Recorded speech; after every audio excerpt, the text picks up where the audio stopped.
Yeah. Greetings, Reggae Massive.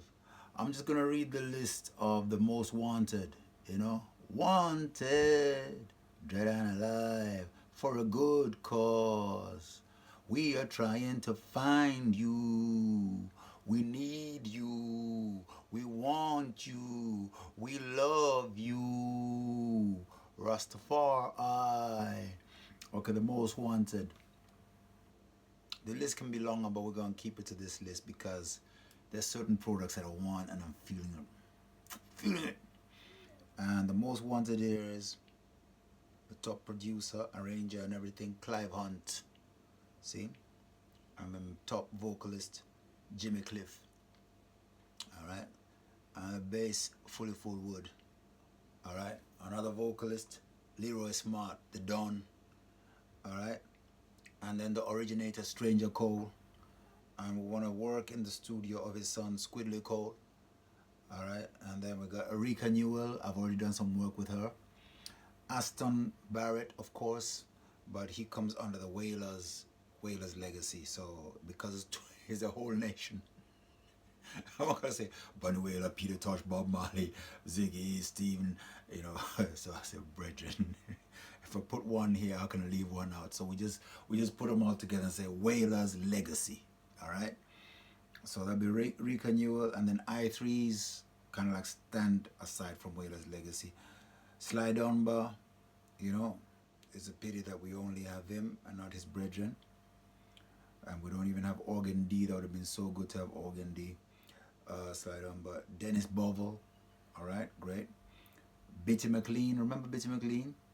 Fantastic. That was a ray of sunshine. It just came and then it disappeared, and the quality of the vocals and everything. That there. Al Anderson. Al Anderson, intricate, beautiful. Ooh, Al Anderson. Yeah. Love that music. Al Anderson. Winston Rodney, of course, he went to Malawi and took a picture with my president. Yeah, so we're following up on what he did, and he left a Telecaster there.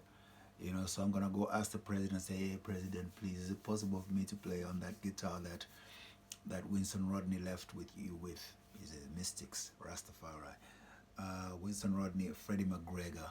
Freddie McGregor, we have a wonderful time one time here a long time ago. Um, it was Freddie McGregor missed the bus to the airport. Nah, yeah, I think he missed the bus and we had to drive.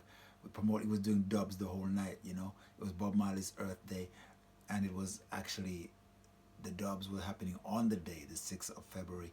I can't remember exactly when it was, 96, 97, no, 2006 or something like that. It was, I think, in 2006 or something like that, 2005. And we had a great time with all the sound systems coming in Copenhagen, and Freddie, and he was telling us stories about the Gambia and everything, going looking for honey. He says the bees were looking for him and they were not stinging the Africans, and it was such a great, joyful thing.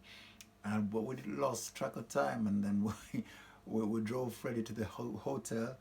And when we come to the hotel, I tell him, said the tour bus gone. I was like, whoa, you should have seen his face. Freddie was like, them gone.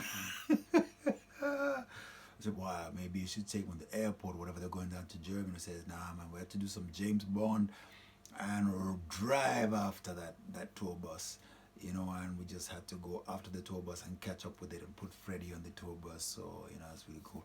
So if Freddie can make it, that'd be fantastic, you know. And then what we have here, Freddie McGregor, Ken Booth, oh, fantastic voice. Ken Booth, and then here we have the Wailers legacy. That is everybody.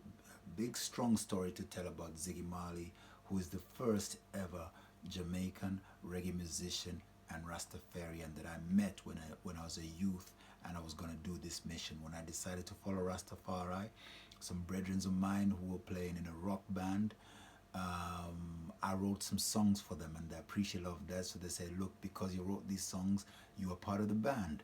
And then one time on the farm, I was living on the farm, all alone in the farm, listening to my music, and my granddad had died, adopted, of course.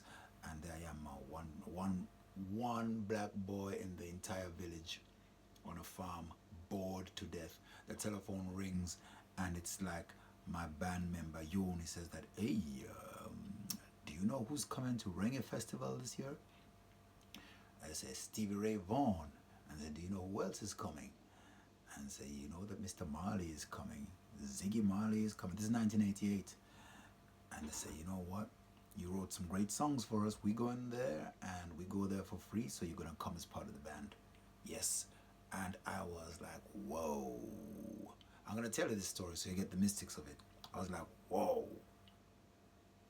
So finally the time came for the band to set up, and I remember it like yesterday. And this is me now, lonely black boy in Denmark. And I'm beginning to see these people who had fallen in love because of hearing and reading about Bob Marley and seeing them live, setting up the equipment and everything, and just watching them go about the way. And I was like, oh, Jamaicans, free Rastafarians, Jamaicans, you know. And I'm like, whoa. And I'm looking, and then finally behind the stage, I kind of like I see the forehead, you know, the higher forehead lights, and a hat. I said, wow, Ziggy Marley, you know. It was like, and then he set up, and he, right where the mic was, I was standing right there watching like this. Every move, everything, the sisters dancing, jumping around, Steven on the drums and everything. And I was like, I can't believe it. I can't believe it. And then something told me, oh, the show's soon going to be over. The show's soon going to be over. And I was like, damn. Then something in me just said, move to the left. And I start moving to the left. And I keep my eye on Ziggy. And I'm just moving to the left, moving to the left. And I get to the left until I get past the stage. I get to this gate where that's going backstage, where the trucks are passing through. As I'm getting to the gate, a big truck is coming by, and I got my red, gold, and green hat. I made it myself. I actually stayed up many nights. I learned to crochet to make that because I was gonna follow Rastafari. Bob Marley, he just came in my life and, you know, saved me, and I was just gonna follow Rastafari. So I made that little hat. As I'm coming to the gate, the man at the gate just looked at me and see my red, gold, and green and everything. So, oh, he thought I was part of the crew and the band. He opened the gate wide, and at the same time there's opening the gate, this big truck comes, so he had to open the gate, and I just walk right through backstage. And when the band finished, I followed, and I was standing outside when the band had gone backstage into the room and, you know, getting refreshments and everything. As I'm standing there, and I'm just thinking, something just keeping me by this window, and I'm wondering, what am I gonna do now? It's over, you know. Just as I'm about to leave, Ziggy comes to the window, and he's looking through the window, you know, and I'm like, whoa. And then he goes like, you know, like, what's up? And I'm looking at him, so he opens the window, you know. And this time Ziggy is 19 and I'm 17, you know, and I don't even know what to say. I've never spoken to a Rasta before. I don't even know what to say. I'm like, you know, I'm just lost. I just know rock culture. So there's me. I'm saying, oh, could I have your autograph? You know, and he goes like, where? You know, because I don't even have a piece of paper. So Ziggy's just like, where? You know, and quick thinking, I took off my denim jacket and it had a map of Africa on it, you know, and there was a patch of white on it. And so I took it, I said, here. And then he found a pen and he wrote it. It says, Jah live Ziggy Marley. And I put on that jacket and I just ran off.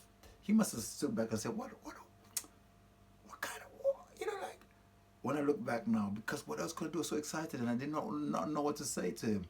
And as soon as I got it, I just ran off. I just ran into the crowd and I kept running. I was just like, boy, you know, just. So, you know, but I was blessed then. I went to London when I was 18, and I can tell you many stories about that. But it goes back. It really goes back. So Wailer's Legacy, Leroy Sibbles, Most Wanted, and Don Carlos, Just a Passing Glance. Just a Passing Glance. The cover, the beginning, the introduction to that song, I get goose pimples. Brethren. You know, Israel Vibration. Oh my God. Israel Vibration.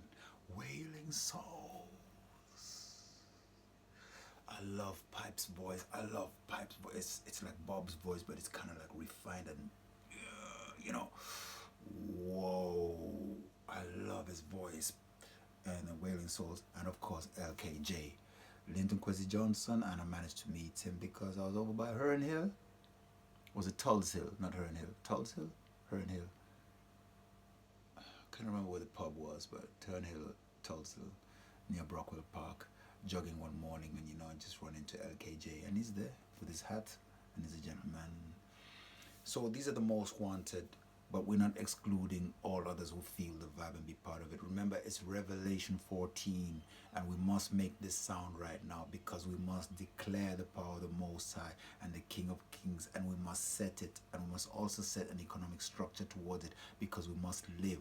The foundation is there already. So when we have the music and it is appreciated all over the world, the money cannot continue going to that wicked system. The money must come from that value, and must come to feed all of I and I, for everybody's rent, everybody's school fees, everybody's well-being, and dentist bills, doctor bills, pension and everything, but most of all to these elders who have actually created this music. See? So these are the most wanted. The rest of them, they're as wanted. See? But there's a certain product and a certain sound I'm looking for, why I picked these people. And I happened to meet Fully Fullwood, and I jammed with him in California, which was really great. So I will stop right there, but that's Reggae's most wanted that we want for the Soup Kitchen Reggae. Blessed love.